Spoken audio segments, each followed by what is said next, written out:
सुनो, last time ध्यान देना, लास्ट टाइम यही सवाल एक टेबल पूरी बन चुकी थी, उतने पर ये छूट चुका है, लेकिन फिर से छूटी। अब हफ्ते दो हफ्ते के बाद मुलाकात कर रहे हैं, इसलिए इसको रिकॉल करें। मेरे ख्याल से दीपावली की पहले चल रहा था ना, तो दीपावली के बाद भी और उसके बाद भी छुट्टियां पड़ी हुई थी। ठीक, फिर मेरी एक क्लास कहीं और चली गई थी।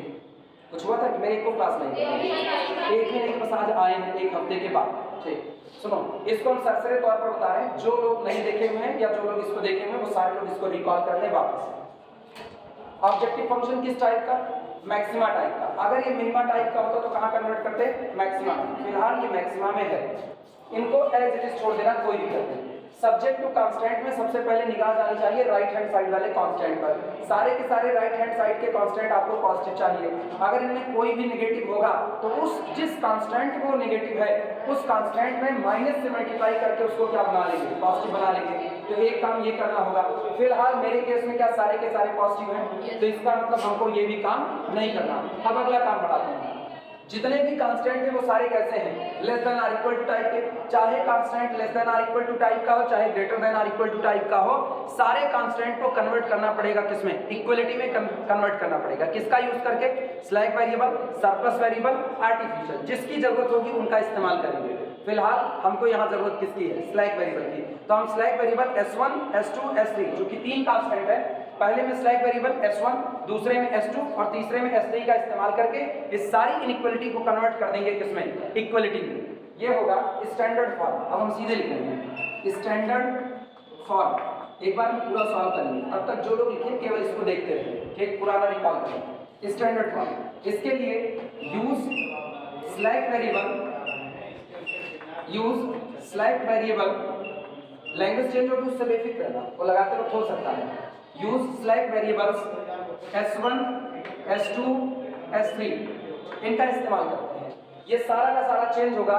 मैक्सिमाइज जेड यहां लिख रहे हैं, maximize Z is equal to 3x1 plus 5x2 plus 4x3। और ये बताओ जितने स्लैक वेरिएबल हमने इस्तेमाल किए हैं उन सारे स्लैक वेरिएबल के कोफिशिएंट ऑब्जेक्टिव फंक्शन में कितने लगाए जाएंगे? 0, क्योंकि ये सभी कैसे हैं? Unused resources. और अनयूज्ड रिसोर्सेज हमको कोई भी प्रॉफिट कमा करके नहीं देता, यानी इनका प्रॉफिट कंट्रीब्यूशन कितना होगा? 0।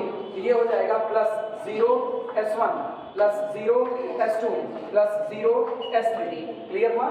इसके बाद subject to constant, subject to constant पहला देखना 2x1 प्लस 3x2 और जो नहीं है उसका कोफिशिएंट अपनी मर्जी से क्या लगाएंगे? 0।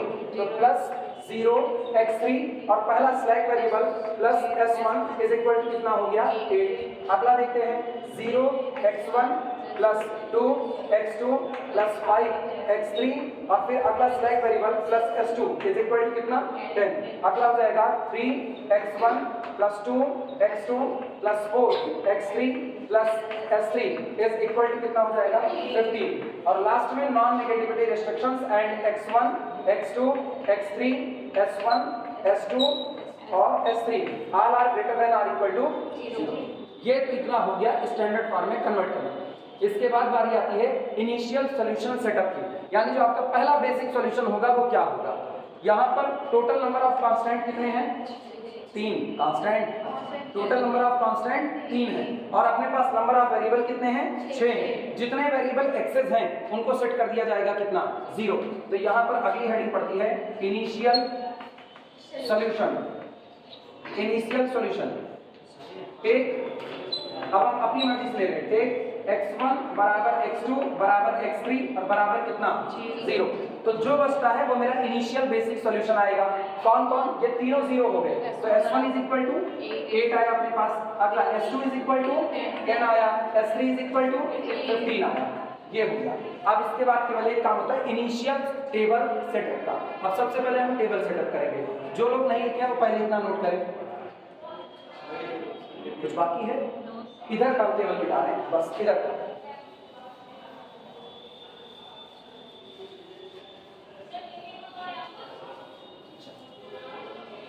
अब बारी आती है इनिशियल टेबल सेटअप की, तो यहीं पर हेडिंग डाल दे रहे हैं इनिशियल टेबल सेटअप।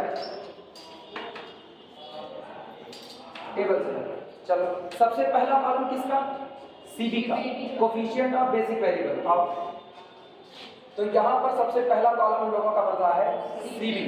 दूसरा कॉलम किसका, बी का, यानी वेरिएबल इन बेसिस, तो इधर अपना हो गया कैपिटल बी। इसके बाद अगला कॉलम स्मॉल बी, जिसको हम लोग और एक नाम देते हैं क्या, एक्स बी नाम देते हैं। इसके बाद मेरे वेरिएबल कौन कौन से हैं, x1 है, x2 है, x3 है और s1 s2 s3। आगे का कुछ हिस्सा हटा सकते हैं।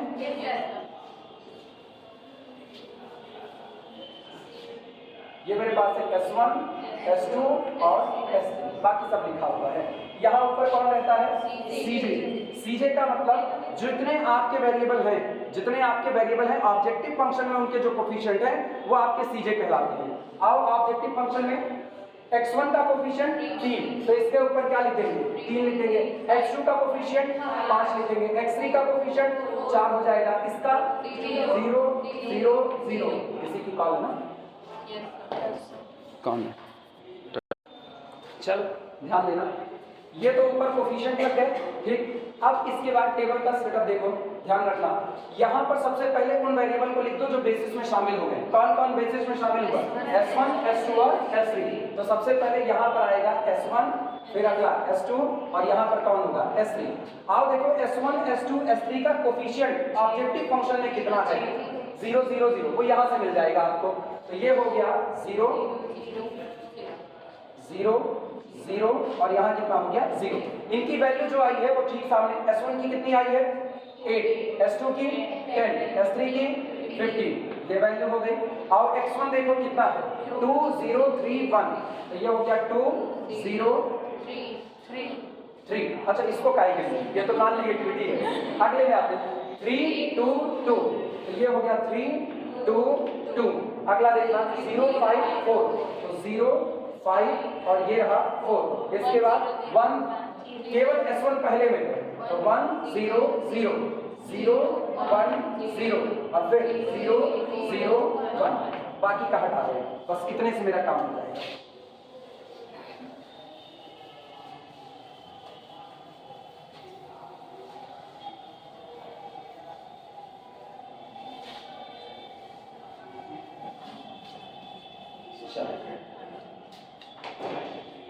यहाँ पर क्या कैलकुलेट होगा, याद करो z। तो इधर अपने पास क्या आया z, ठीक। और यहाँ पर क्या कैलकुलेट हो जाएगा z। सुनो चलो z कैलकुलेट करते हैं। कैसे निकलेगा, निकालना बताएगा। यहाँ जो मौजूद है और यहाँ, इन दोनों को आपस में क्या करेंगे, प्रोडक्ट, और उसके बाद फिर इनका प्रोडक्ट, फिर इनका, और आपस में जोड़ देंगे। कितना आएगा 0। यहाँ चूंकि 0 है तो हम जिस कॉलम के पास आएंगे, जैसे यहाँ पहुंचो तो 3 into 0 0 plus 2 into 0 0 plus 4 into इधर 2 into 0 0, यहाँ कितना आया 0। इसको छोड़ना नहीं है, बस ये याद रखना है। इसके बाद फिर 0 into 0 0 plus 5 into 0 0 plus 4 into 0 0, ये भी कितना 0। अब ऑलरेडी चूंकि 0 है इसलिए सारे यहाँ पर क्या होगा 0 होगा। ये तो आपका zj हो गया। अब कैलकुलेशन किसका होगा, cj माइनस zj। वो यहाँ कैलकुलेट कर रहे हैं cj माइनस zj। वो यहाँ से 3 माइनस 0 कितना आया 3, 5 माइनस 0 5, अगला 4 माइनस 0 4, अगला 0 0 0। याद करो वर्किंग रूल में लिखा है हम cj माइनस zj कैलकुलेट करेंगे, लेकिन केवल और केवल किसके लिए, नॉन बेसिक वेरिएबल के लिए। इसको मत छोड़ना, बस केवल इसे मत छोड़ना।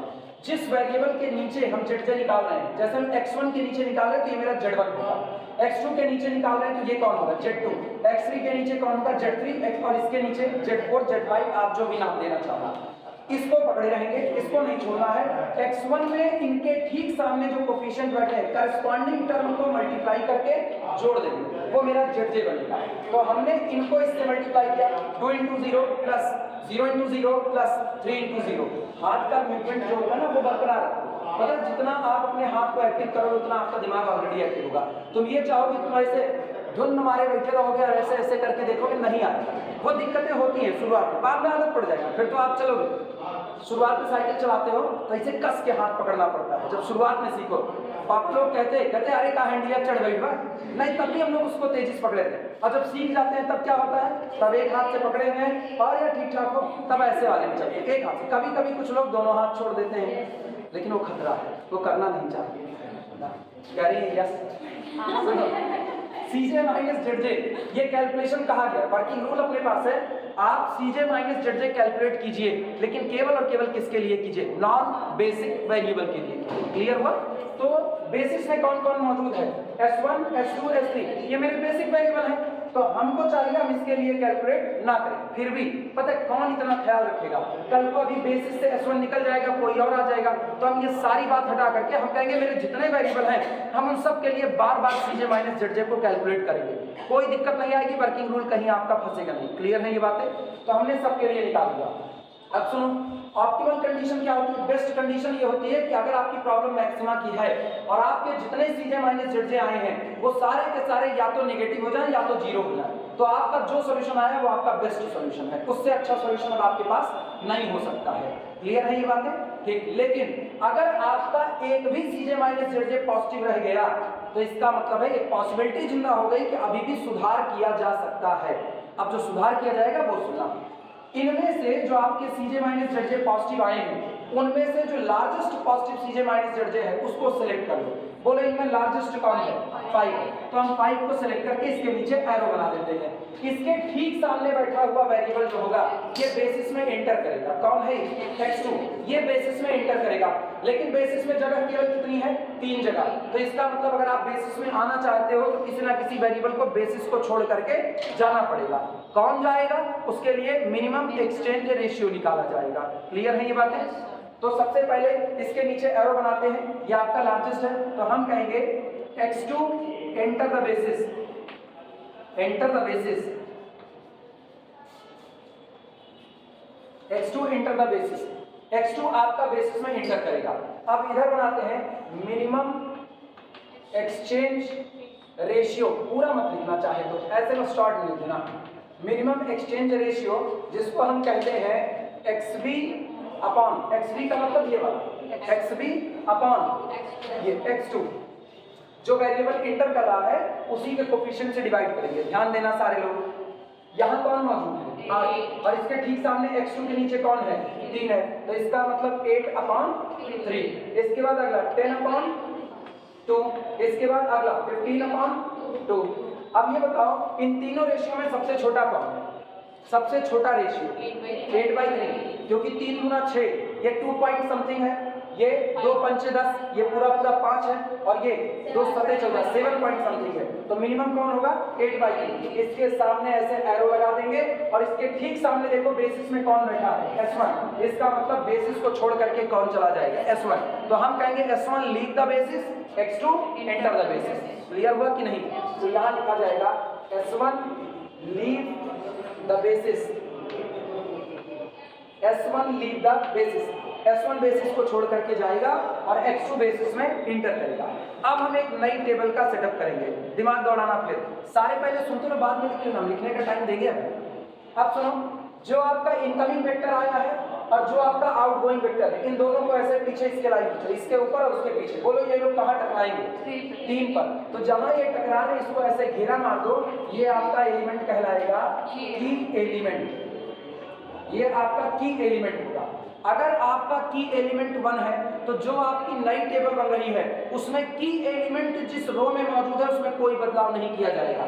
लेकिन अगर आपका की एलिमेंट 1 नहीं है तो अब आपको नई टेबल में की एलिमेंट को कितना बनाना पड़ेगा, 1, किसी रो ऑपरेशन के द्वारा। ठीक। दूसरी बात, जब आपका की एलिमेंट 1 बन जाए तो जिस कॉलम में की एलिमेंट बैठा है उस कॉलम में की एलिमेंट के ऊपर और की एलिमेंट के नीचे रो ऑपरेशन को लगाते हुए सारे एलिमेंट को क्या बना देना है, 0 बना देना है। क्लियर है? जिनका नई टेबल कंप्लीट, पहले वो इतनी टेबल कंप्लीट करें तब हम आगे काम करें। हो गया है? लिख भाई, लिख जल्दी जल्दी लिखो जिससे आज ये खत्म हो जाए। इसीलिए ना कॉन्टिन्यूसली वाली क्लास होनी चाहिए, एक के बाद एक लगातार। हाँ, कब आने वाले वीडियो बनाने वाले? ये बच्ची आधे पे सवाल छूटा था, जब तक हम एक सवाल फ्रंट में ना समझाएं तब तक कोई मतलब नहीं रहता ना। हमको भी तक तुम लोग कैसे देखते हो, तब कंप्लीट की थी पहले के 2 लेक्चर। बताओ, लापरवाही बड़ी चीज़ है ना, लापरवाही बड़ी खतरनाक चीज़ है, इतने आसानी से नहीं जाती है। और मेरे जैसे आदमी की मेमोरी पहले कमजोर है लेकिन ये याद रहता है कौन लापरवाही किया था। फॉर न्यू टेबल, अब हम यहाँ पर लिखेंगे since key element, since key element is equal to 3 does not equal to 1। ये बात आपको मेंशन करनी है। चूंकि मेरा की एलिमेंट कितना है, 3 है, जो कि 1 नहीं है, इसलिए फॉर न्यू टेबल नई टेबल के लिए फॉर न्यू टेबल बोलो पहली रो को क्या बदलेंगे, R1 goes to R1 में बदलाव आएगा। कैसे, R1 goes to R1 divided by कितना 3। जो आप नई टेबल बनाओगे उसमें जो पहली रो होगी उस पहली रो में इस एलिमेंट को आप क्या करोगे, 3 से डिवाइड करोगे पूरी रो में। क्लियर हुआ? और उसमें ये वाला कॉलम भी शामिल रहेगा, इसको छोड़ना नहीं है।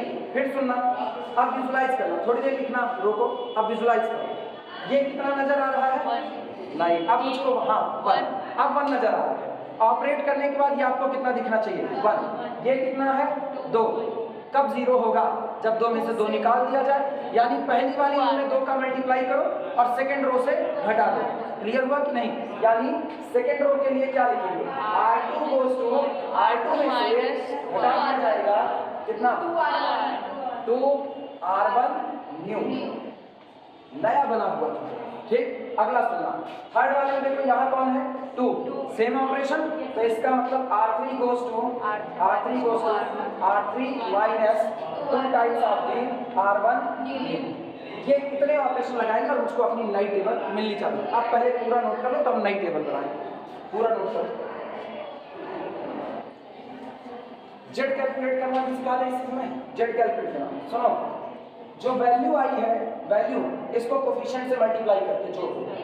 जो आपकी वैल्यू आ रही है इस कॉलम में, उसको कोफिशिएंट से मल्टीप्लाई करके जोड़ दो, वही आपका जेड बनता है। तो बोलो 0 0 0, जेड अभी कितना आया, 0।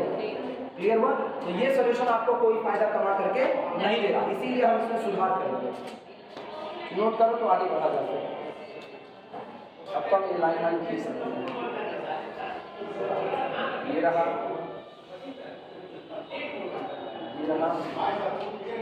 बस, और लाइन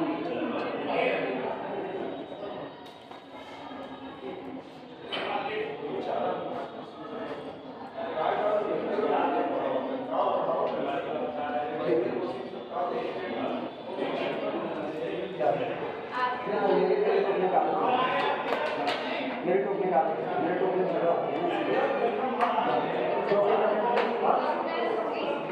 नहीं, हम टोकने हम रूट लिखे हैं, चलती क्लास में बगल गड़बड़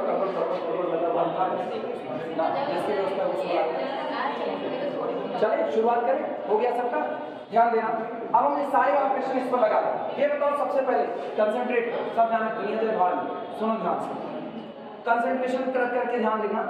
अपने पास बेसिस को छोड़ करके कौन जा रहा है, S1 बेसिस को छोड़ करके जा रहा है, तो पहले बेसिस से S1 को बाहर कर दो, आया ना। लेकिन जब S1 बाहर होगा तो अपना कोफिशिएंट के साथ लेकर के जाएगा। जो जगह खाली हुई उसमें कौन आ रहा है, x2 आ रहा है, तो अब यहाँ पर क्या रख देंगे, x2, और यहाँ x2 का कोफिशिएंट कितना है, 5, उसको रख देंगे, आया ना। नई टेबल बनाना है, अभी कुछ मत करना। अब सुनो, सबसे पहला काम इस रो में कितने से डिवाइड लगाना है, 3 से डिवाइड लगाना है। बोलो यहाँ क्या हो जाएगा, 8/3, यहाँ क्या हो जाएगा 2/3, यहाँ क्या हो जाएगा 1। अच्छा, अभी हम इसको मिटा देंगे, लेकिन अभी हम उसको लिखे हुए जिससे मुझको ऑपरेशन लगाने में दिक्कत ना, बाद में मिटा देंगे। अब सुनो, ये कितना रहा 0, ये कितना हो जाएगा 1/3, ये रहा 1/3, ये 0 और ये भी कितना हो गया 0। क्लियर हुआ? मिनिमम एक्सचेंज रेशियो मिटा दिया जाएगा, नई टेबल में नहीं रहेगा। लेकिन अभी काम करें, फिलहाल सब ऐसे पड़ा रहेगा। अब ये बताओ पहले में कितने का मल्टीप्लाई करना है, 2 का, और नीचे से घटाना है। बोले यहाँ 2 का मल्टीप्लाई करो, 8 दूनी 16/3, 10 में से 16/3 निकालो, 14/3,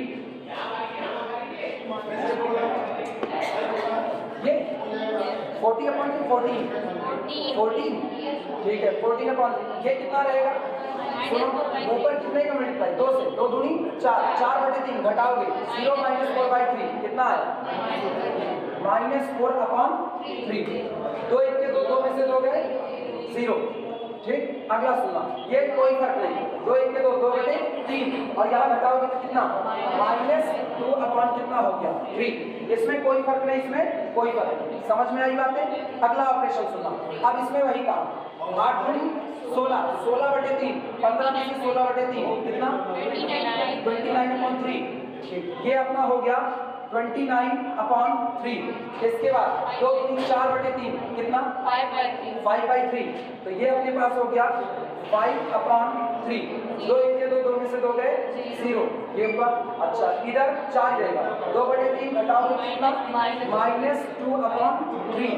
इधर कोई बदलाव नहीं, कोई बदलाव नहीं। क्लियर हुआ? अब गौर करना, अब मेरी नई टेबल का सेटअप हो चुका। इसका मतलब अब ये सीजे फिर कैलकुलेट होगा, ठीक, ये फिर से कैलकुलेट होगा, जेड जे ये खत्म, और ये की एलिमेंट अब नहीं रह गया है, ठीक। अब ये मिनिमम एक्सचेंज रेशियो फिर से कैलकुलेट होगा। अब ये नई टेबल बना लो तुम लोग, और ये जेड फिर से टेबल बना लो पूरी। नई टेबल बनी थी, जो लोग नहीं बनाए बना लो तो आगे चले, तब कैलकुलेटर इसका कैलकुलेशन लगा। जेड कैलकुलेट करो, जेड कैलकुलेट करो, जेड इधर देखना, नहीं माइनस का ये वाला 8 5 6 40, ये हो गया 40/3। अब तक पिछली वाली टेबल में आपको कोई प्रॉफिट नहीं मिला, जेड बराबर कितना था 0, अब जेड बराबर कितना हो गया 40/3, मतलब सुधार हुआ। अब गौर करना, यहाँ पर फिर से जेड जे कैलकुलेट करो, बोलो 5 दूनी 10/3 0 0 कितना आया 10/3। क्लियर हुआ? अगला 5, इसके बाद वाला हिस्सा 0। अगला यही, ये याद है कैसे कर रहे हैं, इनको उठा रहे हैं और सामने वाले से मल्टीप्लाई, 5/3 0 5/3। अच्छा, फिर कौन सा 0 0 0, ये 0, अगला 0 0 0, ये 0। फिर वापस याद रखना, वर्किंग रूल के हिसाब से हमको केवल और केवल उनके लिए कैलकुलेट करना था जो कौन है नॉन बेसिक। तो ये बताओ नॉन बेसिक कौन कौन थे? x1 तो बेसिस में आ गया, तो x2 बचा नॉन बेसिक, x3 बचा नॉन बेसिक, x2 बेसिस में है, x3 बेसिस में है। तो किसके लिए करते हैं? s1 के लिए। कौन इतना ख्याल रखे? इसीलिए सबका कैलकुलेशन करो। आई बात समझ में? एक ही बार में सारे जेड जे निकालो, एक ही बार में सारे सीजे माइनस जेड जे निकालो, वर्किंग रूल में कोई दिक्कत नहीं है। आओ सीजे माइनस जेड जे करते हैं, बोलो 3 - 10/3 कितना -1/3। सही सही बोलना बच्ची, गलत होगा तो करेक्ट आंसर। -1/3, 5 - 5 0, 4 - 0 4, अगला 0 - -5/3 0 - 0 0 0 - 0 0। ये बताओ क्या सारे नेगेटिव हैं? क्या सारे 0 हैं? नहीं, एक पॉजिटिव है, मतलब सुधार बाकी है। तो इसका मतलब अब इनके नीचे एरो लगाएंगे और इसके ठीक सामने निकाल डालो कौन है x3 एंटर करेगा कहाँ? बेसिस में। तो यहाँ लिखेंगे x3 enter the basis, enter the basis, x3 enter the basis. अब कौन बेसिस को छोड़ करके जाएगा, उसके लिए क्या कैलकुलेट होगा? Minimum exchange ratio. तो वो होगा अपना यहाँ पर xb अपॉन कौन सा वेरिएबल है? x3, xb upon x3। चलो मिनिमम एक्सचेंज रेशियो,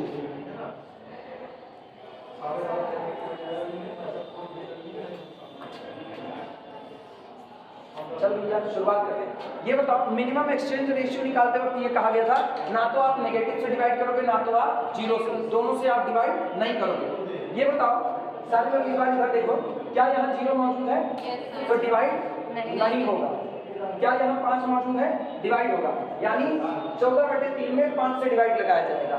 सहमत हो इस बात से? ये कितना आएगा? 14/50। तो ये हो गया अपना 14/50।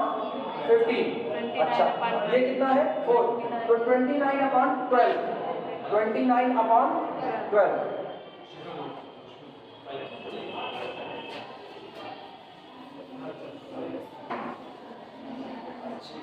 सुनो 29/12, 12 दूनी 24, 2 पॉइंट समथिंग आया ना।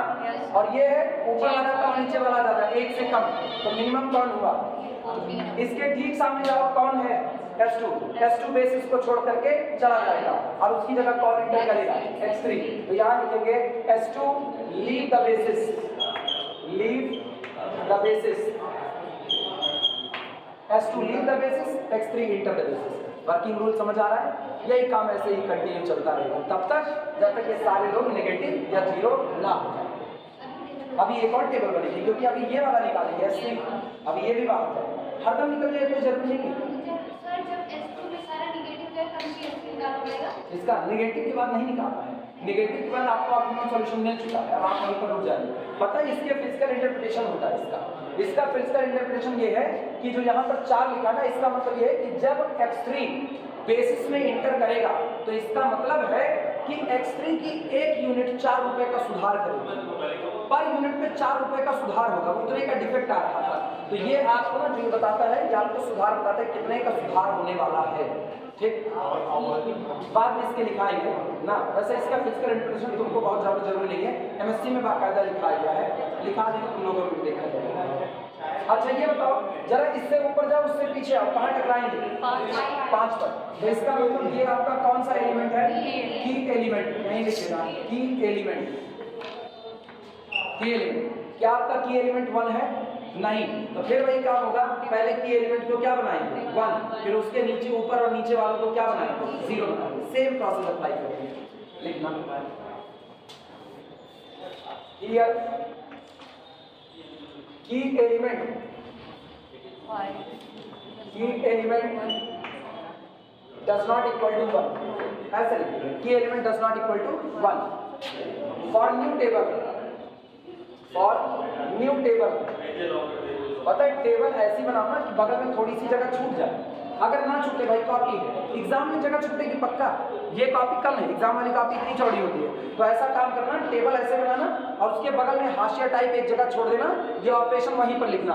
तो एग्जामिनर क्या करेगा ना, टेबल देखेगा और सामने चीजें पढ़ेगा, तो उसको सब कुछ उसके सामने मिल रहा है, उसको दिक्कत नहीं होगी। कहाँ कंफ्यूज हो बताओ, इतनी कॉपी तिरछी करनी पड़ रही है तो अच्छा, ऑलरेडी तिरछा लिखती रही है, हम कहता परेशान है। फॉर न्यू टेबल, इसके लिए ये सेकंड क्या होगा? R2 goes to, कैसे? R2 divided by 5। जो आपकी टेबल है उसमें जो आपका सेकंड रो होगा वो पुरानी वाली टेबल के सेकंड रो को 5 से डिवाइड करने पर आएगा। क्लियर? क्या हुआ? इसका भी नाम R2। किसका? सुनो हम कह रहे हैं ना R2 goes to, मतलब R2 बदल रहा है, R2 बदल रहा है, goes to का मतलब बदल रहा है, तो इसका मतलब वो नया बन चुका है। अगर तुमको दिक्कत लगे ना तो तुम यहाँ लिखो R2 new is equal to, लेकिन तब goes to नहीं, तब इक्वल टू, नई बनी हुई सेकंड रो बराबर होगी पुरानी वाली R2 ओल्ड डिवाइडेड बाई 5।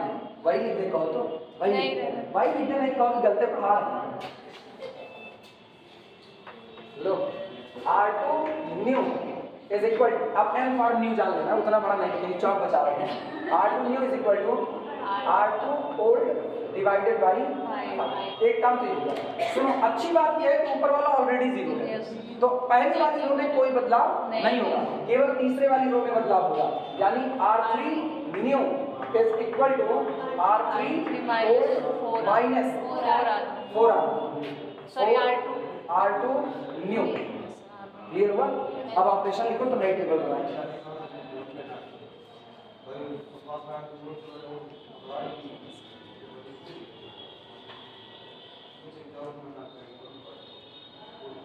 मुश्किल नहीं, बड़ा आसान है, बस खाली लंबा है थोड़ा सा। अब उसमें क्या किया जा सकता है? जलेबी भी बड़ी अच्छी लगती है लेकिन गोल गोल round round round full stop, कहाँ तक जाएगी नहीं पता। हो जाता ये भैया 0 नहीं है, आर्ट है, आर्ट सॉरी ओल्ड, आर्ट है, ओल्ड। कुछ मिटाए बनाए ऑपरेट करें, कुछ टेबल बना रही होगी तो बना रही है, लेकिन कहेंगे नहीं बना रही, बना रही होगी टेबल। हाँ लिखो लिखो लिखो, मुझे हमको पता है कौन कैसे बना रहे हैं। अभी तो मेरी गलती ना, बंद कर दीजिए तुम बच्चे, तुम सबसे सामने इन्हीं को बोलो, नाम हमको किसी को नहीं पता, इसीलिए हम ना ऐसे काम करते हैं। अभी देखो वो भैया लिख रहे हैं पीछे, तुम लिख चुके फिर आगे बढ़ते हैं। और पता है नया वर्किंग रूल कुछ ना करना, यही वर्किंग रूल रखना। हमारी किताब में क्यों गड़बड़ी होती है, हमको नहीं समझ आता यार, हम सीधे बता रहे हैं। वो y1 y2 जो मर्जी वो मान लिए हैं, वो याद नहीं रहता है कि आपने किसको क्या माना। बाद में थोड़ी देर का ना वो स्लैग सरप्लस को भी x से ही रिप्रेजेंट करता है, वो मेरे को बड़ा कंफ्यूजिंग लगता है। वही स्लैग वही सरप्लस, तो मतलब बेकार किया है। दिखने में कुछ तो अंतर आना चाहिए, जुड़वा लोगों में अंतर कम होता है, लेकिन रखना पड़ता है। अंतर नहीं पता चले तो देख करके आप कंफ्यूज हो, ये कौन है वो कौन। तो स्लैग अलग रखो, सरप्लस अलग रखो, आर्टिफिशियल अलग रखो। स्लैग सरप्लस ऐसे ही दोनों एस एस से लिखे जाते हैं, लेकिन वो समझे जाते हैं उनके आगे बैठे हुए साइन की वजह से। अब सुनो, चलो चेंजिंग करो। क्या पहली रो में कोई बदलाव होगा? नहीं, लेकिन उसके पहले जो आ रहे हैं जो जा रहे हैं उनकी चर्चा। कौन जा रहा है? S2, तो S2 को हटाओ, अपने कोफिशिएंट के साथ जाएगा, उसका कोफिशिएंट बेटा कौन आ रहा है? X3, तो यहाँ पर कितना आया? X3, कोफिशिएंट बोलो 4, वो वहाँ पर आया 4। ठीक, आप देखो इस पूरी रो में कितने का डिवाइड किया जाएगा? 5 का। एक बात याद रखना, पहली रो में कोई बदलाव नहीं होगा, तो पहली रो तो यही रहेगी, इसमें कोई चेंज हम लोग करने वाले नहीं है। क्लियर हुआ? इसमें 5 से डिवाइड किया, लेकिन इसमें भी लगाना पड़ेगा। बोलो ये कितना होगा? 14/15 आया ना? तो इधर हम कर देते हैं 14 अपॉन कितना? 15। ठीक है, 5 से डिवाइड कर -4/15, तो ये हो गया -4/15। ये 0 का 0 ही रहेगा, इसको 0 रहने दो। ये कितना? 1, थोड़ा नीचे लग गया ना, 1 -2 का। ठीक, ये कितना? -2/15, -2/15, ये कितना? 1/15, 5 कितना? 5 अच्छा 1/5, ये 1 ही था ना। ये कितना? 0।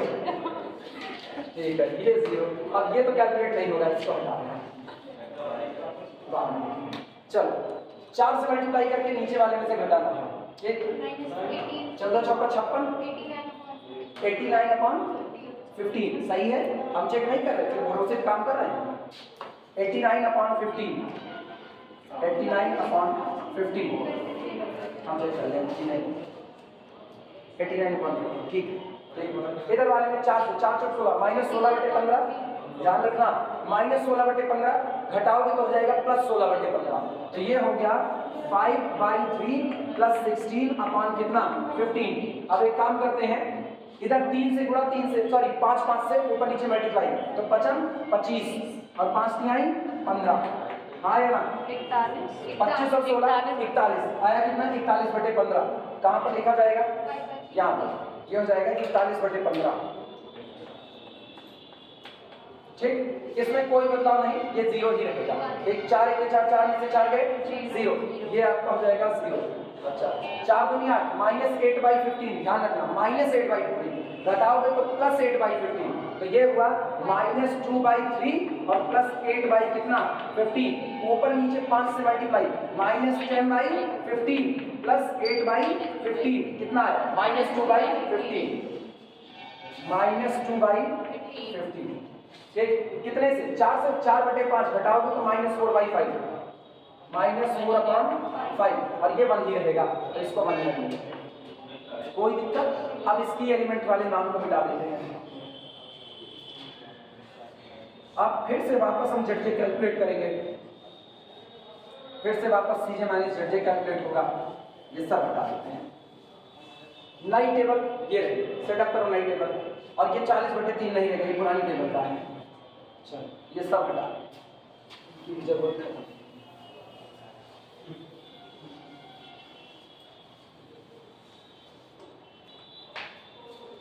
अब इसके बाद हम वीडियो दे सकते हैं, अब सवाल की वीडियो हम दे सकते हैं इसके बाद, क्योंकि एक बार एक सवाल हम प्रॉपर पूरी तरह से लगा दें, फिर तुम बाकी हम जो लगाएंगे तुमको पता हम कर क्या रहे हैं।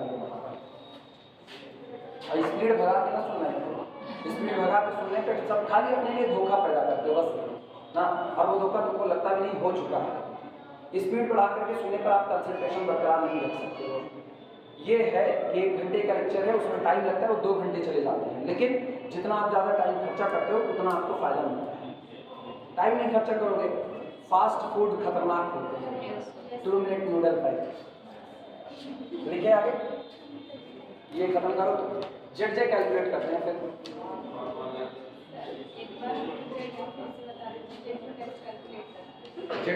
बता रहे हैं हम 3 बार टेबल बनेगी, तीनों बार हम जेड कैलकुलेट करके बताएंगे, चाहे जब समझ लो एक बार, चाहे जब अभी बता रहे टेबल सबकी बन जाए तो बताना तुम्हारी बन बाकी की नहीं। इन पर हाथ रखना है, ये छोड़ना नहीं है, बस इतना याद रखना, इसको छोड़ना नहीं, ये छोड़ दिया तो तबाह, ये नहीं जाएगा कहीं। और ये आपकी वैल्यू आ रही है, जो वेरिएबल है ये उनकी वैल्यू है, वेरिएबल की वैल्यू को कोफिशिएंट से मल्टीप्लाई करके जेड मिलेगा। वापस सुनना, वेरिएबल की सामने लिखी हुई वैल्यू को कोफिशिएंट से मल्टीप्लाई करने पर क्या बनेगा, जेड बनेगा। बोलो 8 बचे 40, तो ये हो गया आपका 40/3। इसके बाद 14 चौका 56 प्लस 56 अपॉन कितना हो गया 15। अब सुनो, ऊपर 5 से मल्टीप्लाई करो, 5 और 20, ऊपर हो गया 200, तो ऊपर हो गया ये 200, अब 5 तिहाई 15। अब 256 हुआ कि नहीं हुआ, तो 256/15, तो ये हो गया 256 अपॉन कितना 50। कैलकुलेट करना है,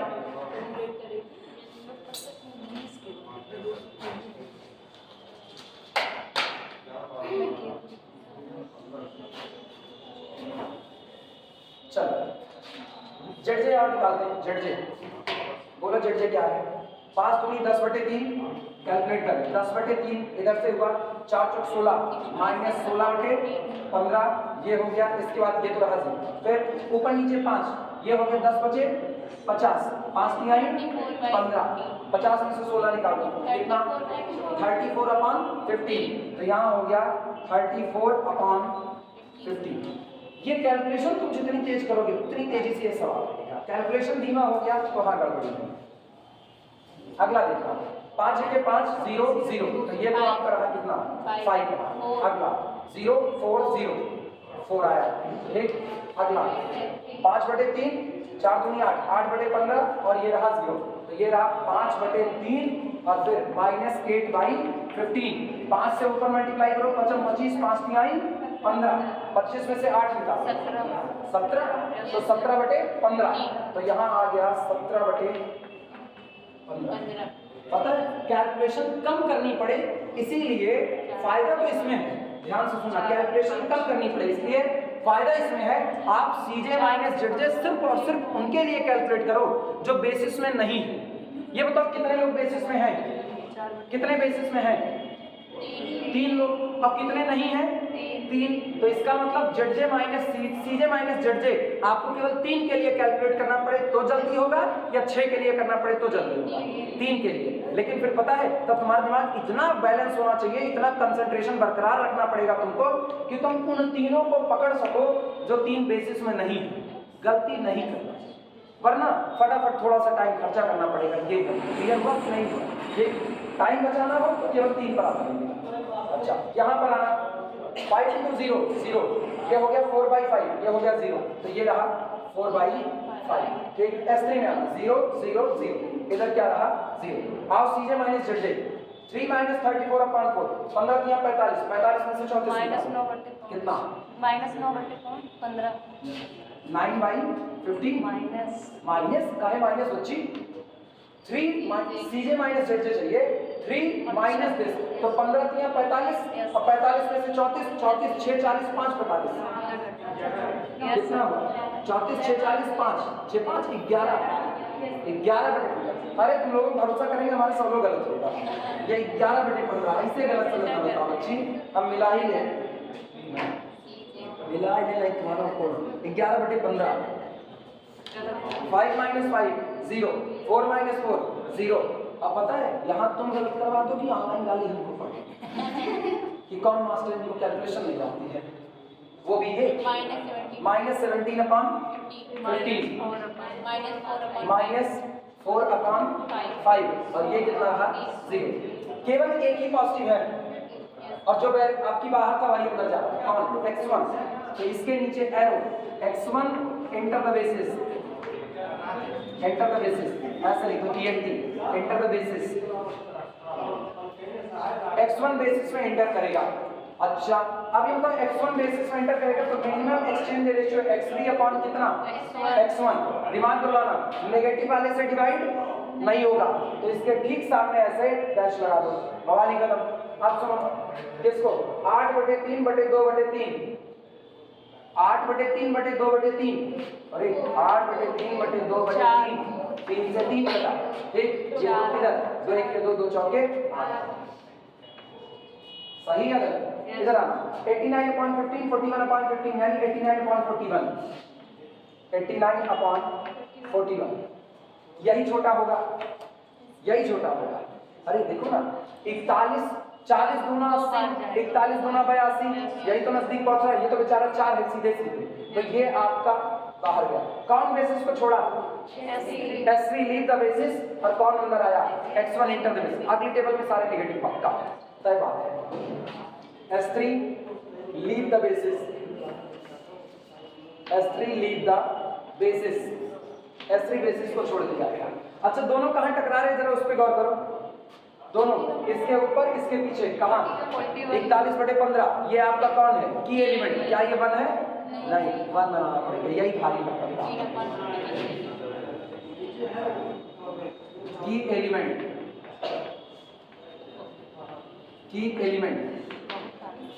ये आपका की एलिमेंट कई लोग गायब हैं आज रेगुलर क्लास वाले आरजू गायब है कौन आरजू कौन है अच्छा वो गायब है और पहचान और कौन गायब है ना बॉयज में गायब है हाँ बॉयज में गायब है 3 लोग बॉयज में गायब है और कौन गायब है और गर्ल्स में और कौन गायब है 3 बॉयज गायब है उनकी मुझे शक्ल याद है हाँ अर्पिता गायब है कहाँ गायब है हाल खबर पता है नहीं आजकल हाल खबर पता है लोगों को बीमारियां बहुत तेजी से हो रही हैं मच्छर के काटने से बीमारी फैलती है इसलिए हाल हाँ नहीं वो तो बाद में चलेगा काम नहीं चलेगा वो बात चलेगा हम लोग को डांटेगी कौन सर उस दिन हम सबका नाम बता दे रही है हमसे पूछ रही कौन कहीं तुम सबको बताने में जुटी थी अब बता दीजिए चले अगला काम आगे बढ़ाएं सुनो की एलिमेंट 1 नहीं है पहला काम इसको क्या करना पड़ेगा 1 यानी इस रो में क्या बदलाव होगा सुनो इसको 1 बनाना है ना तो इसके उल्टे से मल्टीप्लाई करो यानी 15/41 से इसमें क्या करो मल्टीप्लाई करो तो हम यहाँ पर लिखेंगे फॉर न्यू टेबल ऐसे लिखना की element is equal to 41/15 does not equal to 1 so for new table नई टेबल के लिए R3 new is equal to R3 old में मल्टीप्लाई कर दो 15/कितने से 41 हाँ या ना अच्छा इसके ऊपर सब लोगों को क्या बनाना है 0 अभी भारी काम है ये कौन है -4/15 अच्छा ये बताओ अभी तुमको यहाँ क्या नजर आ रहा है 1 आ रहा है ऑपरेट करने के बाद की बात पूछ रहे 1 आया तो 1 से -4/15 को 0 करना है ये तब 0 होगा जब इसमें 4/15 जुड़ेगा तो यहाँ 4/15 से गुणा करो ऊपर वाले में ऐड करो ये 0 हो जाएगा यानी हम लिखेंगे R2 new is equal to R2 old में ऐड कर दिया जाए 4/5 गुना 4/15 टाइम्स कितना R3 न्यू में 4/15 का मल्टीप्लाई करके पुराने वाले R2 में ऐड करो मैट्रिक्स खेल रहे हैं अगला काम देखना ये कौन 2/3 यहाँ तुमको कितना नजर आना चाहिए 1 तो 1 है 2/3 ऊपर है यहाँ 2/3 से मल्टीप्लाई करके ऊपर वाले में घटा दो तो आपका होगा R1 new is equal to R1 old में से घटा दिया जाएगा 2/3 टाइम्स R3 न्यू नोट करो सारा ऑपरेशन नोट करो हम टेबल फिर से मॉडिफाई करेंगे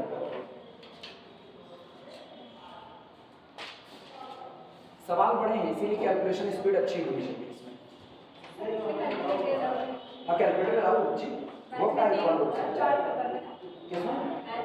इसमें और उसमें एन में 2 जगह पे कैलकुलेटर अलाउ होता है अब इसमें ये लोग अलाउ करेंगे इसमें शंका है थोड़ी सी करना चाहिए एमएससी में हम लोगों में अलाउ था जब ऑपरेशन रिसर्च एमएससी में था तो कैलकुलेटर अलाउ था एन में अलाउ है वो मुझको पता है इसमें अलाउ होगा कि नहीं ये नहीं कह सकते हैं एक्चुअली हम कॉलेज में एलपीपी कभी पढ़ाई नहीं ना कॉलेज में मेरे जिम्मे रियल था 2012 से लेकर के 2017 तक हम रियल ही पढ़ रहे हैं वही एक पेपर मेरे जिम्मे हुआ करता था, वही हम पढ़ाते थे। 12 जब हम नए नए आए थे तो हम लीनियर अलजेब्रा पढ़ाए थे, तब थर्ड ईयर में लीनियर अलजेब्रा हुआ करता था। फिर वही 12 में कोर्स चेंज हुआ तो 13 से लीनियर अलजेब्रा चला गया सेकेंड ईयर, और यहाँ हो गया रियल का पेपर, पहला पेपर हो गया। तो हम 13 से लेकर 17 तक नॉन स्टॉप, कोई और पेपर नहीं, केवल रियल हुआ।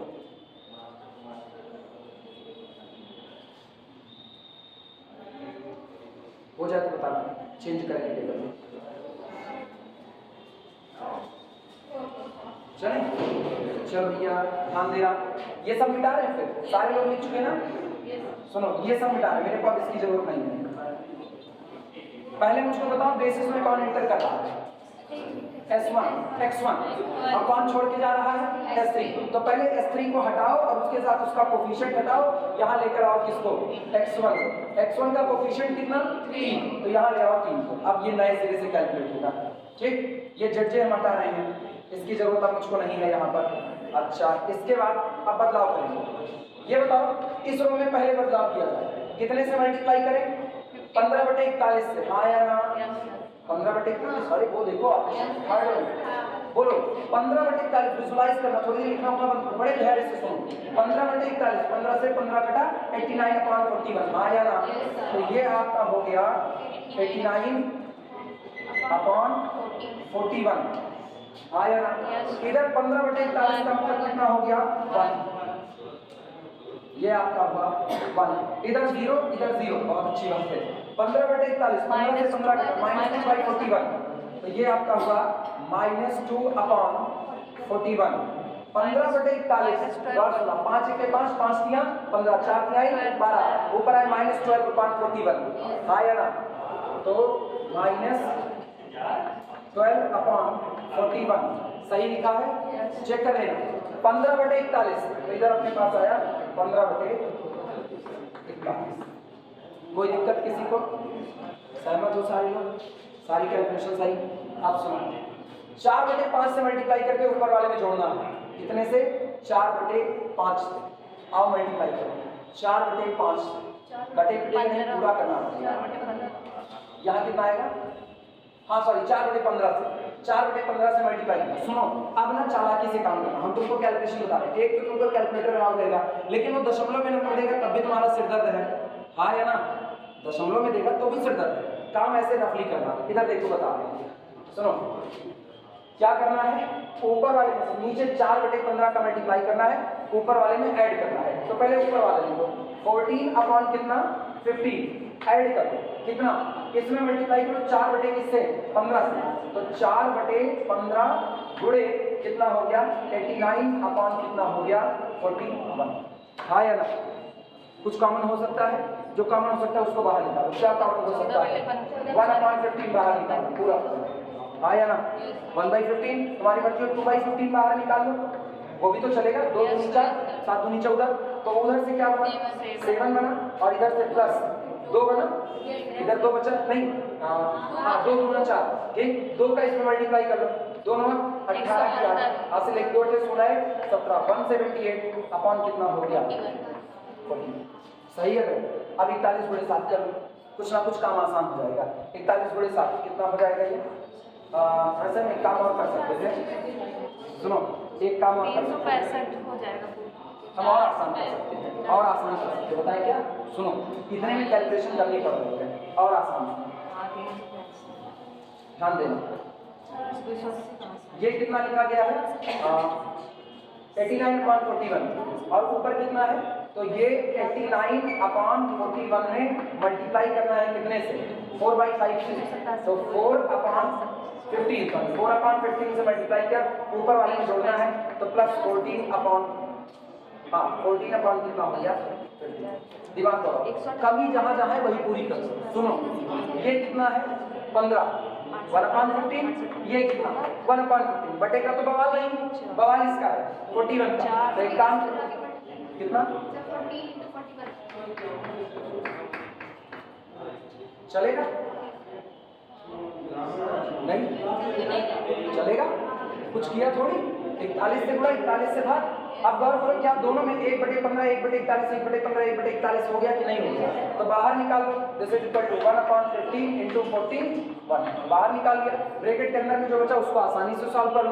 ठीक, 9 चौक 36 की 6 हाथ से लगी 3 और 8 चौक 32 35 356 प्लस 14 बड़े 41 14 4 हाथ से लगी 1 14 चौका 56 1 57 574 ये इधर हो गया 5 3 8 और 74 में 56 जोड़ दो तो दिस इज इक्वल टू ये आया 6 4 10 की 0 हाथ से लगी 1 और 7 3 10 12 1 13 की 3 हाथ से लगी 1 5 3 8 1 9 930 बटे 15 गुणे 41 कटेगा पिटेगा कितना आएगा 500 5 से कटेगा। अच्छा 5 3 आई 15 इनको काटो तो ये होगा भारी पड़ रहा है ना, कोई आसान रास्ता नहीं दिख रहा है, करना ही पड़ेगा। 186 अपॉन कितना 41 बड़े 3 3 1 के 3 और 3 चौक 12 123 इतना भारी पड़ रहा है 123 इसका तो फिर अगले वाले का 61 बटे 41 कितना 61/4 पूरा काट पीट करके 61 बटे 41 3 हाँ कट जाएगा 3 से भी कटेगा ना तो टोटल काट पीट के कितना 61 सही अपॉन है 41 भरोसा कर रहे हैं फिर लिख रहे हैं 61 बटे 41 हम ही चेक करें। अच्छा रुको फिर रुक जाओ 2 मिनट ये हुआ 930 रुक जाओ 930 बटे 15 गुणे कितना हो गया 41 इसको काट के देखना चाहते हैं 15 से पूरा पूरा कट जाएगा कितना 62 अपॉन 41 15 दूनी 30 15 छक्का 90 ठीक है 62 अपॉन 41 तो ये हो गया अपना 62 अपॉन 41 ये कितना हो जाएगा 0 सुनो ये कितना हो जाएगा 0 क्योंकि 4 बटे 15 से मल्टीप्लाई करके ऐड करते हैं तो अभी हम इसको ऐसे करते हैं सोचिए बाद में अभी हम इसको हटा रहे हैं जिससे मेरे को ऑपरेशन लिखने में दिक्कत ना हो। अब सुनो इसको 0 मानो कितने से मल्टीप्लाई कर रहे हैं कितने से 4 बटे 15 लेकिन है कौन 0 कोई फर्क नहीं वो बंद रहेगा कितने से मल्टीप्लाई कर रहे हैं कितने से 4 बटे 15 से और ऊपर वाले में क्या करना है ऐड करना है तो -2 अपॉन कितना 15 प्लस 4 बटे 15 गुणे कौन सा है -2 अपॉन 14 यही होगा। एक काम करते हैं 1 बटे 15 काउंट करो खाली और कुछ नहीं -2/15 -2/15 काउंट ब्रैकेट में यहाँ कितना आया 1 और फिर प्लस -2/15 तो ये हो गया 4 बटे 41 41 1 41 4 45 45 बटे 41 तो this is equal to -2 upon 15 into 45 upon 41 15 दिया 45 3 दूना 6 -6/41 आया ना -6/41 कहाँ लिखा जाएगा यहाँ पर -6/41 ये ख्याल रखना अभी इसको 0 बनाना है जानबूझ करके रखिए जिससे ऑपरेशन भूले नहीं -6/41 चेक कर -6/41 ठीक है इन पर कैलकुलेशन भारी है क्या कर सकते हो हाँ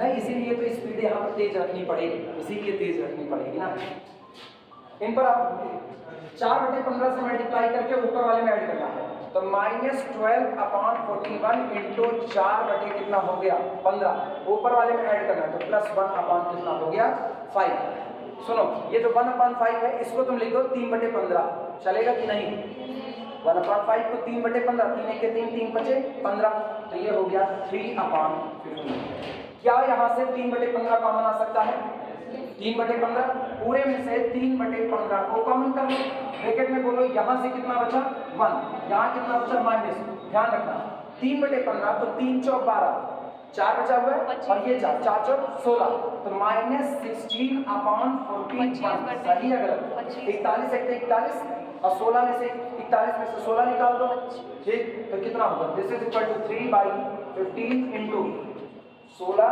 25 कितना 25 यस सर 25 ये हो गया और 25 अपॉन कितना 41 सुनो 25 5 दिया 15 और ये 3 से 3 कट गया 5 बटे 41 तो यहाँ पर कितना रख दिया जाएगा 5 बटे 41 5 बटे 41 इनका हाल दो 4 बटे 15 ये कुछ आसान पड़ेगा 4/15, 15 से 15 कटा 4/41, ऊपर वाले में ऐड कर तो 4/41, 4/41 ये रहा। अगले पर सुनो, अगला करते हैं 2/3, आपकी कुछ हल्का होता है, 2/3 से मल्टीप्लाई करके घटाना है और 2/3 से मल्टीप्लाई करते हैं और ऊपर से घटाते हैं, तो ये हुआ 8/3 माइनस 2/3 गुणे 89 अपॉन कितना हो गया, ठीक। बोलो क्या यहाँ से 1/3 को कॉमन कर सकते हैं क्या? 2/3 कॉमन करो तो दिस इज इक्वल टू 2/3 आ गया अपना कॉमन, यहाँ से आया 2 चौके 8, 4 आया और माइनस 89 अपॉन कितना हो गया 41। बोलो 4 3 12, सॉरी 4 चौक 16, कितना हुआ टोटल 164, 79 164 माइनस सर हम टोटल बता, अच्छा तुम टोटल बता, माइनस 89 अपॉन कितना 41 और बाहर कौन पड़ा है 2/3। अब टोटल कितना बता रही बच्ची बोलो, अब भरोसा नहीं है 50 टोटल कितना होगा सर 75 अपॉन 41 टोटल। सर 2/3 है कि नहीं? यस 2/3 है अभी? यस काहे तुम आपका तुम अच्छा ये कटेगा 3 से 3 दूना 6 और 3 बचे 15, 25 दूना 50, 50/41, तो वो जो 8/3 था हो जाएगा 50/41। उगना मत इस कैलकुलेशन से, ये कैलकुलेशन आदत डालो, 3 चैप्टर है ऐसी कैलकुलेशन, 3 चैप्टर और ये भी काम करना पड़ेगा ऐसे ही, इसलिए आदत डाल लो, कैलकुलेटर चलाना सीख लो, इस पर फटाफट कैसे कैलकुलेटर चलेगा। कैलकुलेटर में दशमलव में आंसर है तो उसको बटे में कैसे कन्वर्ट कर दो वो जान लो, नहीं पता चलेगा फंसे हो गया ऐसे। और अगर ये भी जो है चल अगला सो अब फिर इसको 0 कर रहे हैं, दिमाग लगाओ, यहाँ कितने से मल्टीप्लाई 2/3, ऊपर हटाओगे तो ये कितना 0, आखिरी में लिखेंगे। पता है क्यों आखिरी में लिखते हैं? अगर हम उसको शुरू में 0 कर दिए मुझको बार बार वहां देखना पड़ेगा कितने से मल्टीप्लाई करना, इसीलिए हम इसको बचा करके रखे हैं, ठीक। लेकिन लास्ट में जैसे अभी इसको 0 लिख दिया वैसे उसको लिख देंगे, तो 2/3 से मल्टीप्लाई करके यहाँ से घटा दिया, ये कितना हो गया 0। और ये 0 है कोई फर्क नहीं, ये 0 है कोई फर्क नहीं, 2/3 से मल्टीप्लाई करो, 2/3 से, अरे 2 से 2 कट गया, 2/3 से कर रहे ना तो 2 से 2 कट गया,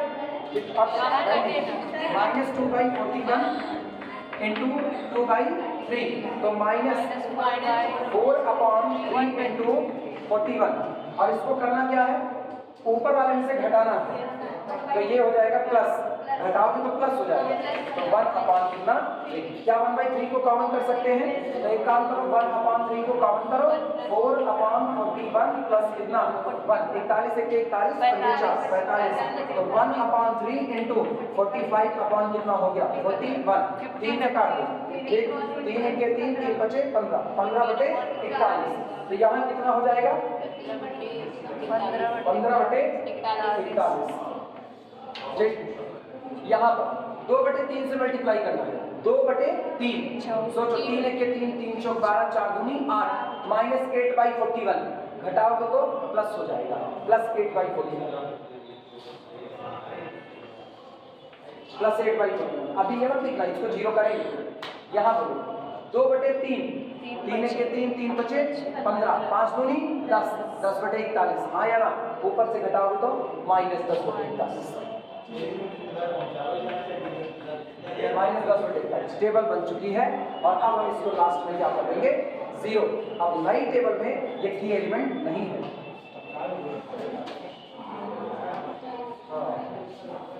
चलो भैया नई टेबल कंप्लीट करना होगा, क्या कर सकते हो, काम ऐसे ही है। हाँ, क्योंकि जो पहले बेसिक में था वो बाहर हो गया बेसिस से, और जो नहीं था वो बेसिस में आ गया। पता है जब पूरी टेबल को सॉल्व करो, इस पर ख्याल रखो ना, तो इधर आपके कॉर्नर पे आइडेंटिटी मैट्रिक्स होती है, वो धीमे धीमे धीमे धीमे इधर शिफ्ट हो जाती है और आपके कॉलम बिखर जाते हैं। क्लियर हुआ? जिसके नीचे आइडेंटिटी मैट्रिक्स का कॉलम है वही बेसिस का, उसे ही बेसिस का वेक्टर होगा। अब गौर करो, आइडेंटिटी का कॉलम किसके नीचे x1, तो x1 बेसिस में है, आइडेंटिटी का कॉलम x2 के नीचे तो वो भी बेसिस में है, x3 के नीचे तो वो भी बेसिस में है। सिंपल।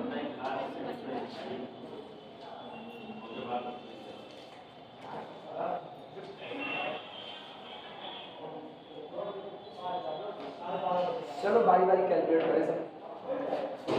जेड जे माइनस सी जे माइनस जेड जे, देखते हैं अभी फिजिक्स का भी टाइम हो जाएगा। कितना 11:24 सवाल लगाते हुए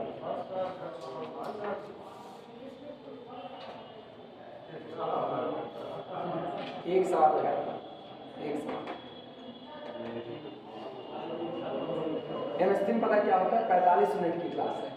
एमएसटी में इस सवाल को उठा लो और उसके बाद लैंग्वेज तो आपको लिखानी है। सवाल उठा लिए, 2 टेबल बनी थी, एक टेबल उनको कहे इसको घर पर बना करके चेक कर, नहीं बन पाएगा।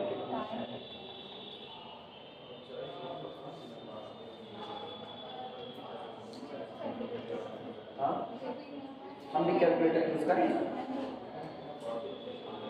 कैलकुलेट करें। सुनो देखना, 5 × 0 खत्म, 4 × 0 ये खत्म, 3 × 1 कितना आया 3। अच्छा 5 × 1 5 0 0 ये कितना आया 5। 5 × 0 4 × 1 3 × 0 कितना आया 4 × 1 आया ना।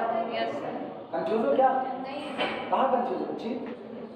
वो तो बताओ, अभी तो हम क्लास में, बाद में पता चलेगा। बताए क्या होगा, बाद में तुम लोग को पढ़ाने समझ में आएगा, इसलिए क्लास में जाएंगे सीधे सीधे। क्या कहाँ दिक्कत है बताओ, बोलो बच्ची, दिक्कत है, झूठ ना बोलो।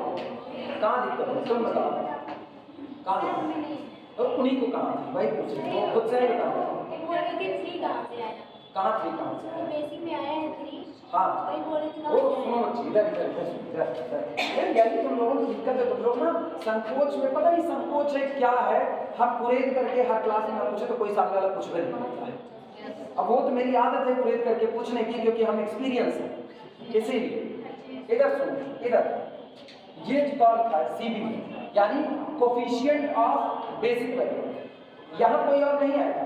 जो वेरिएबल आपके बेसिस में हैं उनके कोफिशिएंट ही आएंगे और कोई नहीं आएगा। और वो कोफिशिएंट कहाँ से आते हैं, ऑब्जेक्टिव फंक्शन से आते हैं। ऑब्जेक्टिव फंक्शन के कोफिशिएंट ये लिखे गए हैं। ऑब्जेक्टिव फंक्शन जो आपका मैक्सिमाइज जेड है उसमें ये किसका कोफिशिएंट है x1 का, ये किसका कोफिशिएंट है x2 का, ये किसका है x3 का। ऑब्जेक्टिव फंक्शन में s1 का, s2 का, s3 का कोफिशिएंट क्या लगाया जाता है 0। तो जब हमने कहा कि यहाँ जो मौजूद था s3 वो बेसिस को छोड़ करके चला गया तो उसकी जगह कौन आ गया x1। तो जब x1 आ गया तो यहाँ कोफिशिएंट भी किसका होगा x1 का, और x1 का कोफिशिएंट देखो कितना है 3, तो यहाँ कौन आ गया 3। अब आई बात समझे, यही चीज करनी है ना। ये ख्याल रखना, जब आप किसी वेरिएबल को बेसिस से निकाल रहे हो तो कोफिशिएंट ऑफ बेसिक वेरिएबल वाला कॉलम भी आपको बदलना पड़ेगा। क्लियर हुआ कि नहीं? चल रहे हैं बात, कैलकुलेट कर रहे बोलो। जेड निकालो, अब जेड निकालना सीखो। इनको मल्टीप्लाई करो, प्लस इन दोनों को मल्टीप्लाई करो, प्लस इन दोनों को मल्टीप्लाई करो, कितना 765 बटे कितना 41, ये 765/41। फिर वापस सुनो क्या किए, हमने इनको मल्टीप्लाई किया, 5 × 15 250 हुआ, 250/41। इधर 62/4 इनको करो, 4 × 8 और 6 × 24 248/41 प्लस इनको मल्टीप्लाई करो 3 × 89/41। सब उठा करके ऐड करो, आएगा 765 कितना 41। क्लियर हुआ? किसको छोड़ना नहीं है, किसको छोड़ करके कहीं जाओ, इसके पास रहना। अब यहाँ जाओ, 5 × 0 0, 4 + 4 × 0 0। इधर इधर सारे लोग इधर देखो यार, तुम लोग नीचे देख रहे हो तो ये गड़बड़ बात है। जब इधर पता है कि इधर देखो सारे लोग, 5 × 0 0 + 4 × 0 0 + 3 × 1 3। क्लियर हुआ? अगला 5 × 1 5 + 4 × 0 0 + 3 × 0 0, कितना बचा 5 × 0 0, 4 × 1 4, 3 × 0 आया कितना? क्लियर हुआ? अब इनको इससे मल्टीप्लाई करो, बोलो 45 कितना 45/41। अरे 15 बचे, 75/41। सुनो इधर ध्यान, 75/41। ठीक है, अगला बोलो 6 × 24 -24 कितना 41। अब ये माइनस के साथ आ गया है। अच्छा 3 × 6 -6 अपॉन 41। सुनो 24 6 30 नेगेटिव के साथ, ये कौन 75, 40 30 70 5 45 आया, तो 45 बटे कितना 41, तो ये हो गया 45 अपॉन कितना 40। क्लियर है? पूरा बता रहे, टोटल का बता रहे।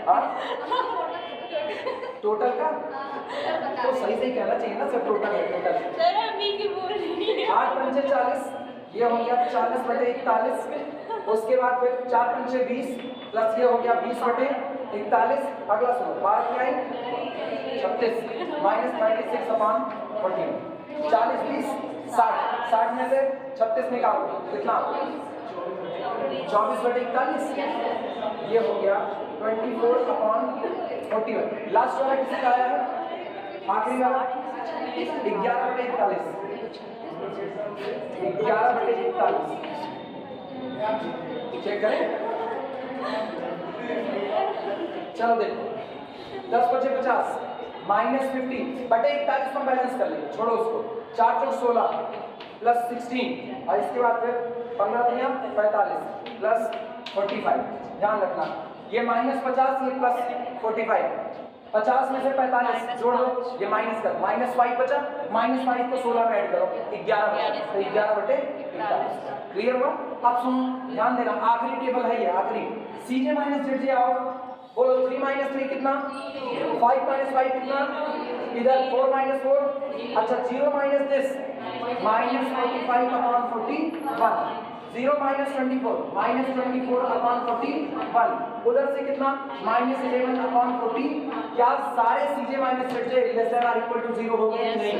तो are C J minus Z J less than or equal to 0, it means now this is optimum solution, यही आपका बेस्ट सॉल्यूशन हो सकता है। लिखना दिस इंप्लाइज दैट ऑप्टिमल या be reach optimal solution, optimal solution arrive, चाहे लिखो ऑप्टिमल सॉल्यूशन अराइव और चाहे लिखो be reached at optimal solution. ठीक, अराइव या कंडीशन ऑफ ऑप्टिमलिटी में लिख सकते हो, it is condition of optimality, ज्यादा आसान जो तुमको लगे, it is condition of optimality लिख सकते हो, वो ज्यादा सही है। It is condition of optimality, it is condition of optimality, it is condition of optimality. तो सॉल्यूशन क्या बना DF4, इसलिए सुनो इधर इधर 2 मिनट लिखना बंद करो, फिर टाइम दे दे। इधर देखो मैक्सिमाइज जेड, कितना प्रॉफिट आप कमाओगे वो लिखा है 765 अपॉन 41। सॉल्यूशन देखो x1 बराबर ठीक सामने, पता है ठीक सामने वैल्यू मिलती है, ठीक सामने x1 बराबर 89 अपॉन 41, तो ये हो गया x1 is equal to 89 upon कितना 41। x2 बराबर ठीक सामने बोलना 50 x2 50 अपॉन, अरे मैंने नहीं बच्ची गलबा कर 50 अपॉन कितना 41, x3 कितना 62 अपॉन 41, तो x3 आपका हो गया 62 अपॉन कितना 41। अब लिखो पूरा, ये आ गया सॉल्यूशन। बादाम खा दिमाग धीमा हो गया, स्पार्किंग आ गई दिमाग में ना, जो ना आया करे वो पूछ लिया करो ना, बता नहीं पूछे रखी, जो ना आए पूछ लिया करो ना, पूछने पर जानते हो एक बड़ी तगड़ी खामी होती है ना पूछने की, एक आप गब्बू हो जाते हो ना, अब आप पूछोगे नहीं ना, यस सर खाली कह रहे हो, किसी और क्लास में पूछती नहीं होती ना, कंफ्यूजन हुई तो होती रहती सर, आप ऑर्डर देते मैक्सिमम टाइम में ऐसा होता है। ठीक, नहीं अगर कंफ्यूजन है तो पूछो, अब ये चुप रहती तो बिना मतलब कलाकार हो तुम। ये होता है जब आप नहीं पूछते हो ना तो आप धीमे धीमे डर लगने लगता है, जब आप पूछना छोड़ देते हो, पूछना छोड़ दिए तुमको डर लगने लगा क्लास में, अब होगा क्या तुमको नहीं आ रहा, तुम तो पढ़े पढ़े हो कि हमको नहीं आ रहा, कल दूसरा सवाल उठेगा फिर तुम वहीं फंसोगे, जहाँ तुम पहली बार फंसे वहीं तुम फिर फंसोगे, परसों तीसरा सवाल उठेगा फिर तुम वहीं फंसोगे, और जहाँ तुम एक बार फंस गया तो तुमको नहीं आ रहा, तुमने उसको पूछा भी नहीं तो वो बीमारी बन गई। नासूर पाले थोड़ी जाते हैं, काट के अलग कर दिए जाते हैं, तुरंत पूछो मामला खत्म करो वहीं पर, वरना फिर एक दिन ऐसा आएगा जब तुम इतना थक चुके होगे दिमागी तौर पर, तुम कहोगे अब हमको क्लास जाने का कोई फायदा नहीं है क्योंकि हमको समझ नहीं आ रहा। फिर तुम क्लास से भागना चालू करोगे। तुम क्लास से भागोगे, चलो वो तो ठीक है, तुम एक लोग भागोगे, तुम लोग नाभिकीय संलयन अभिक्रिया करवाते हो, अपना नहीं आओगे, दूसरे से कहोगे काजी का प्रार्थना मरण आसन में आओगे, वो भी नहीं आएगा। तो ये जो खतरनाक है ना चेन रिएक्शन प्रोसेस केमिस्ट्री का, ये तुम लोग बड़ा तगड़ा करते हो। हो गया तो मिटाया जाए, हो गया।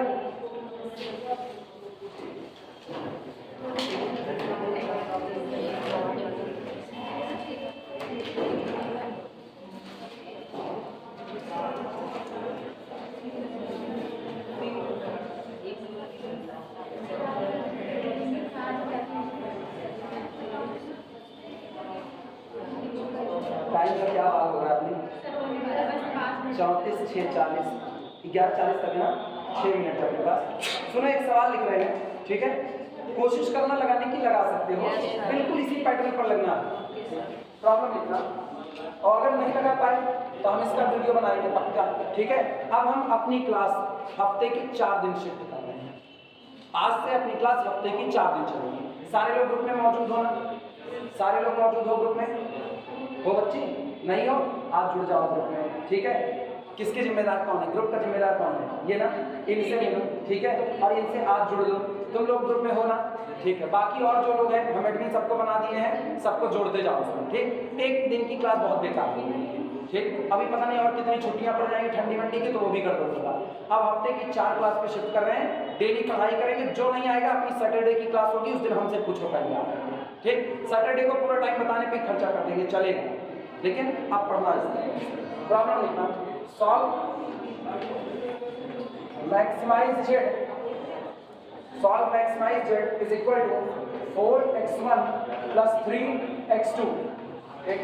Subject to constant, subject to constant 2x1 plus x2 less than or equal to 1000।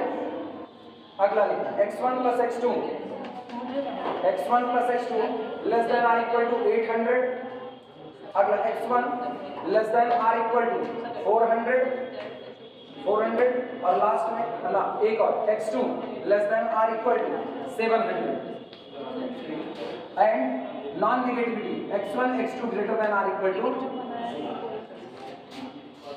ज्यादा है, वेरिएबल ज्यादा है कि दो ही है, कांस्टेंट ज्यादा है, कांस्टेंट ज्यादा है। और गौर पर हम सारे constant less than or equal to type ही लिखे हैं।